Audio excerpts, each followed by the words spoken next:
Zini, kas man besīk, kad tu meklē darbu? Ir jāiet fucking 10 dažādos portālos, jo katrā ir kaut kāds cits vakants. Tad man jāskrolē cauri kaudzei vakanču, kas vispār pat nav pa manu tēmu. Un tad, kad tu atrod, hei, izskatās jēdzīga vakants, izrādās tur vajag augstāko izglītību, 5 gadu pieredzi, un tas viss junior pozīcijai ar algu 900 eiro mēnesī uz rokas.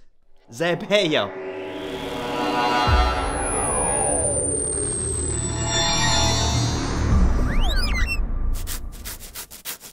Kas tu esi? Es esmu darbnesis. Kas? Es esmu darbnesis. Tas man neko neizsaka. Es esmu darbnesis.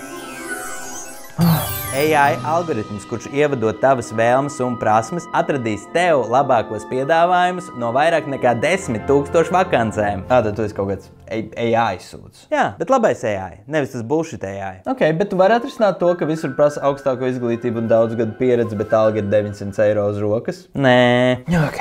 Paspēlējies ar mani. Ok, es neesmu, Nē, nopietni. Ieej manī un parotaļājies ar mani. Tas ir jautri. Tu nevari izmantot šos vārdus, darbnes. Atver mani, ieej mani, ievadi mani iekšā savus datus, parotaļājies ar mani. Ok, es eju prom.